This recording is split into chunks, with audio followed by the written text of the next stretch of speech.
Hola, ¿qué tal? Buenas noches. Como siempre es un placer para mí que me permitan entrar a sus hogares a esta hora.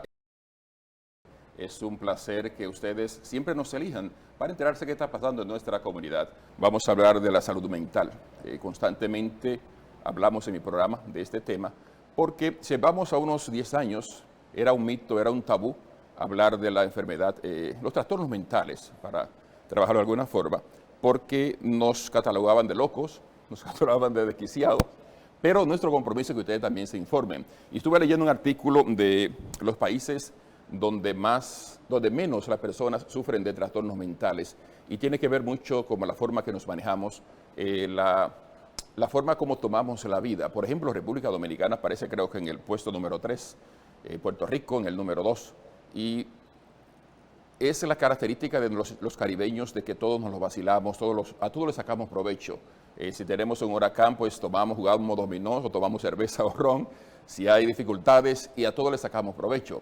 Y en las contiendas electorales se toma mucho como un carnaval, como una fiesta, y se disfruta mucho. Pero vamos a hablar con una profesional que tiene mucho conocimiento y vamos a agradecer a una alianza que hemos hecho con una organización o con un website, que es un portal que orienta a la comunidad sobre salud mental, sobre salud en general, sobre alimentación, sobre educación, porque es la Feria Virtual de Salud de mi amiga Romina, donde la persona se encuentra mucha información sobre salud, además cómo manejarse en la parte física, que es importante, y me ha recomendado una profesional de la salud, a la cual tuve la oportunidad de entrevistar una ocasión en Hablemos, porque tratamos el tema, y es Dulce Orozco, que está con nosotros aquí. Dulce, buenas noches, bienvenida. Muchas gracias, Francis, es un placer estar aquí en colaboración con My Health Fair. Ya es el tercer año que estamos colaborando en el mes de salud mental y me siento muy honrada y muy agradecida de estar contigo. ¿Cuál es tu trayectoria? Yo nací y crecí en Venezuela, vine aquí cuando tenía 17 años después de graduarme del colegio. Y me quedé, ya 20 y pico años después aquí estoy, apliqué para una beca, estoy aquí, soy psicoterapeuta. Sí. Y como que muy orgánicamente, Francis, mi camino me fue llevando a trabajar más que todo con latinos, pero también con personas que vienen de familias inmigrantes. Creo que esa parte, aunque el país es diferente, compartimos muchas cosas, ¿no? Y es algo que definitivamente puede impactar nuestra salud mental. Y no lo hablamos. Bueno, como tú decías, ha sido y lamentablemente aún puede ser un estigma tan y tan grande que muchas veces ni siquiera sentimos que tenemos la oportunidad de hablarlo. Y creo que a raíz de la pandemia y que las personas comenzaron a tomar un poco más de conciencia de qué son las enfermedades y comenzamos a conocernos, creo que de ahí se comenzó a hablar un poco sobre salud mental, sobre algunos tipos de enfermedades que padecemos y no nos damos cuenta. O sea, 100%. Porque lo hacemos una costumbre, lo normalizamos y por eso nos damos cuenta. Hay algo importante en lo que vamos a hablar hoy y es sobre la salud en el trabajo. Y comentaba contigo hace un ratito de que a veces no nos damos cuenta cómo influye una persona en nuestra salud mental en el trabajo. Lo vemos como algo normal, pero cuando vamos acumulando estrés, acumulando ese problema, al final la explosión es grande. ¿Cómo refleja la salud mental en el trabajo? Obviamente estamos hablando más de cómo impacta de manera negativa, pero también puede impactar de forma positiva. Sí. Pero lo normalizamos tanto, Francis, y yo creo que inclusive muchos de nosotros trabajamos, bueno, de lunes a viernes, inclusive cómo te sientes el domingo en la noche, porque muchas personas se sienten horrible, solo de pensar que ya va a empezar la semana laboral. Entonces son síntomas o señales que pueden ser muy sutiles, que muchos de nosotros normalizamos o simplemente relacionamos con, bueno, es parte del trabajo, pero no necesariamente tiene que ser parte del trabajo, sobre todo esos síntomas físicos, porque tu cuerpo te va avisando. Sí. Pero cuando vemos esas señales, ¿qué podemos hacer? Cuando ya vemos algunas señales que nos están diciendo hay problema mental en ese aspecto. Mira, yo creo que, no sé, algunas personas van a decir, ay, pero esta Dulce nos salió un poquito cursi, agria. Pero creo, bueno, agria o cursi, pero creo que una de las cosas más importantes es ¿cómo podemos ser compasivos con nosotros mismos? ¿Cómo practicar esa autocompasión? Porque muchas veces cuando nos damos cuenta de eso, nos puede dar rabia, nos podemos sentir frustrados con nosotros mismos, podemos decir, pero ¿por qué estoy en esta situación? Y practicar autocompasión creo que es clave en esos momentos en que te das cuenta de qué es lo que está pasando. También recordar o tomar un poquito en cuenta de por qué puede estar pasando, y nosotros como latinos, Francis, creo que lamentablemente puede ser lo que aprendimos. Aprendimos, por ejemplo, muchas veces no tuvimos ningún otro ejemplo y es a lo que estamos acostumbrados, ¿no? Bueno, tú, el trabajo, o sea, lo que pase ahí lo tienes que aguantar. Y no solo eso, o sea, estar agradecido. El trabajo como el matrimonio. Estar agradecido por el trabajo, Exacto, ¿no? Entonces creo que esa lealtad muchas veces también es parte de que eso pase. Algo que a mí me parece interesante es cómo podemos practicar algo que yo llamo curiosidad amorosa. Y no solo es curiosidad, pero como añadirle ese amor o esa autocompasión. Entonces, con mucha curiosidad, sin juzgarte, en otras palabras, porque creo que es tan fácil juzgarnos. Pero con mucho amor, con mucho cuidado, ¿cómo puedes practicar esa curiosidad de decir, ok, déjame ver cómo me siento, por qué me siento así? No sé, todos los jueves paso 5 horas en la computadora haciendo este trabajo que en realidad no me gusta, pero lo tengo que hacer. ¿Qué puedo hacer? ¿Puedo distribuirlo durante la semana? ¿Puedo delegarlo a alguien más? ¿Puedo pedir ayuda? Porque creo que esa curiosidad te va a dar como datos, ¿no? O lo que tú describías de estas dinámicas que no funcionan. ¿En qué momento se intensifican mis sentimientos o en qué momento se intensifican esas dinámicas? ¿Cuándo siento que voy a estallar? ¿Cuándo siento que quisiera decir algo pero no siento que sea seguro para mí? Creo que puedo poner mi trabajo en riesgo. Si tú puedes hacer cambios por tu cuenta, perfecto, pero si no, ¿cómo podemos pedir ayuda? Que muchas veces se nos hace tan difícil. Pero hablamos mucho de trastornos mentales, salud mental. Pero si pudiéramos definir lo que es salud mental, ¿qué podríamos decir? Mira, algo que a mí como que me cambió la perspectiva de la salud mental es, sabes que muchas veces decimos, bueno, yo tengo problemas de salud mental o estoy pasando por algo de salud mental. La realidad es que la salud mental la tenemos todo el tiempo. Exacto. Está ahí con nosotros, es parte de nosotros. Pero yo tengo como 2 medidores que son como esas alarmitas que cuando se prenden es porque algo no está muy bien. Y yo te diría que es la frecuencia y la intensidad. Todos tenemos días en los que nos sentimos tristes, todos tenemos días en los que nos sentimos ansiosos, todos tenemos días en los que, no sé, se nos hace difícil salir de la casa, pero para mí esas 2 alarmitas es ¿qué tan frecuente pasa? Si te pasa una vez al mes, puede ser algo muy parte de la vida, ¿no? Si te pasa 4 días a la semana, tal vez ya es un síntoma o una alarma de que hay que hacer algo al respecto. Cuando hablas de si te pasa, si sufre de ansiedad o algo. Sí, o sea, cualquiera que sea el síntoma por el que estás pasando, pero ¿cuál es la frecuencia? Y la intensidad, ¿qué tan intenso es? Es tan intenso que llega al punto en que no puedes seguir con tu día a día, está afectando tus relaciones a nivel laboral, a nivel personal. Si eres estudiante, está afectándote tanto que no puedes continuar con tus estudios. Entonces creo que esos son medidores para en realidad saber, bueno, es algo normal que nos pasa como seres humanos y esas fluctuaciones que tenemos, o ya pudiera ser algo que pudiera considerarse como un desorden de salud mental. Hay personas que se pasan constantemente en depresión, en ansiedad y van al médico, lo medican, le dan, pero no le solucionan los problemas. ¿No sería más, digo yo, no, o sea, ir a la raíz del problema para saber cómo solucionarlo? Sí, fíjate, yo como te decía, soy de Venezuela y aunque tengo muchos años aquí, sé que la mentalidad, no solo en Venezuela, sino en muchos países latinos, es medicación, ¿no? 100% medicación. La parte de la terapia puede ser opcional, puede ser para personas que, no sé, tienen muchos recursos, pero no es la prioridad. En mi caso, Francis, aunque yo entiendo, respeto y o sea, estoy totalmente a favor de la medicina cuando es necesaria, la veo como definitivamente no el primer recurso, ¿no? Es como, ok, podemos hablar de esto, qué está pasando y si es necesario, por supuesto, si hay un desorden a nivel biológico, el medicamento puede ayudar mucho más cuando lo mezclas con la terapia. Pero lo que tú dices es muy cierto, y algo muy interesante que pasa cuando empezamos esos procesos es que van saliendo cosas. Porque como tú dices, esa raíz puede ser muy profunda. Correcto. O esa raíz tiene varias ramitas por ahí, entonces van saliendo cosas y puede ser un proceso fuerte, ¿no? Un proceso, por eso creo que es tan importante hacerlo con la persona adecuada, hacerlo con una persona con la que te sientas entendido, sobre todo culturalmente, que puede ser una barrera grande. Como terapista, ¿cuáles son los problemas más comunes que enfrentamos los hispanos en cuanto a trastornos mentales? Muchísimo trauma, mucho trauma. Trauma que pasamos como latinos, como inmigrantes, trauma intergeneracional que se va pasando de generación en generación.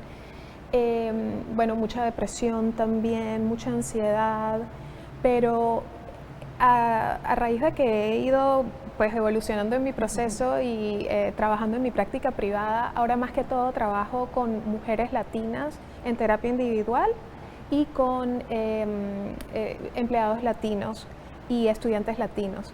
Y algo que veo ahora, Francis, que yo no sé, bueno, obviamente forma parte de todo lo que estamos hablando, pero mucha culpabilidad. ¿Sabes? Y yo sé que esto no necesariamente tiene que cumplir criterio clínico para una depresión, para una ansiedad, definitivamente puede ser parte de esa ansiedad, pero mucha culpabilidad, mucha presión interna de no ser suficiente, como que nada de lo que hacemos nos parece suficiente, mucha confusión de no sentir que pertenecemos. Entonces, esa competencia constante, porque antes, por ejemplo, íbamos a las reuniones sociales, compartíamos con los amigos y era tú y yo. Ahora la exposición constante a la fotografía, a los medios, aquellas personas que no tienen esa autosuficiencia de controlarse a sí mismo, saber cuáles son sus limitaciones, está provocando un poco más de esos trastornos. ¿O estoy equivocado? Yo estoy totalmente de acuerdo contigo y yo añadiría, Francis, que es esta ilusión también, porque las redes sociales muchas veces, no sé si has visto como estas ilustraciones, ¿no? Donde dice, bueno, esta es la puntica de lo que se muestra o cómo las personas piensan que es mi vida y cómo es mi vida en realidad. Pero es como vivir en un mundo de ilusión. De fantasía, ¿no? De fantasía. Y bueno, creo que ahora hay como más conciencia, hay muchas personas, influencers que le llaman, ¿no? Que dicen, ok, esto me está pasando, personas que hablan de estoy pasando por esta depresión. Se están abriendo un poco más, pero en general vemos un pedacito súper chiquito y nos comparamos entonces, que creo que es la trampa más grande de decir, pero ¿por qué yo no tengo esto? Mira cómo esta persona está de vacaciones en no sé dónde, o cómo le va, cómo está de feliz, cuando en realidad no tenemos ni idea de cómo se siente esa persona. Constantemente buscamos ayuda en cualquier tipo de enfermedad. El asunto del trastorno mental o la ansiedad, la depresión, lo que sentimos, tiene mucho que ver con el entorno. Tú como profesional, ¿qué recomiendas a las personas que tomen en consideración? Mira, a nivel laboral creo que es muy importante como esa autoevaluación, ¿no? Una vez que ya has determinado, en realidad esto no me sirve, no me va bien con esto, quiero ser muy realista, Francis, y tomar en cuenta que yo estoy totalmente, ¿sabes? Yo sé que necesitamos el trabajo, que muchos de nosotros no podemos decir, ok, me voy ya, no aguanto más, quiero irme, pero tomando eso en cuenta, ¿qué puedes hacer? Yo invitaría a las personas a buscar o repasar cuáles son sus beneficios a nivel de trabajo. Sabes que a veces pues uno como que lo sabe más o menos, no lo sabes, pero en realidad qué beneficios tienes y aprovecharlos, ¿no? Por ejemplo, cuando se trata del seguro, yo en mi práctica privada no tomo seguros, pero muchas personas tienen la opción de aplicar de tener un reembolso, cierto reembolso, así el proveedor no esté en tu red de seguros. Hay muchas personas que descartan eso 100%, sí, o sea, que quieren a alguien en su red de seguros y lo entiendo, pero lamentablemente a veces eso les brinda menos opciones a nivel de idioma, a nivel de conseguir a alguien bicultural. Entonces, ¿cuáles son tus beneficios a nivel de trabajo, ¿no?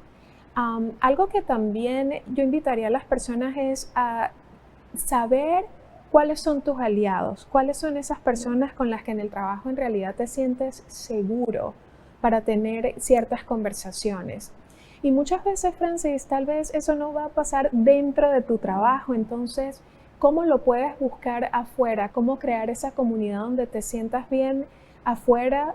Estamos hablando en el caso de que no lo tengas adentro, con la esperanza de que poco a poco puedas traer esos recursos que te sirven afuera, parte de tu trabajo, ¿no? Ya sea un grupo de empleados latinos, ya sea qué puede ser que tú puedas crear. Eso es como crear un espacio seguro. Crear un espacio seguro, exacto. Pero si el caso no se da en el trabajo, se da en la casa, se da en la familia, se da en el matrimonio, ¿cómo enfrentamos entonces ese problema? Sí. Porque sabemos que estamos hablando que en el trabajo se puede crear esa condición que te crea un trastorno mental, no tenga paz mental. Pero a veces en la misma casa puede pasar eso. Lamentablemente. Que tiene a la suegra, tiene al tío, que tiene al sobrino, que tiene al primo viviendo contigo. ¿Cómo manejamos esa situación? Poner límites es una de las cosas más importantes y más difíciles. No nos enseñan a poner límites, ¿no? Pero creo, Francis, que darnos el permiso de pedir ayuda.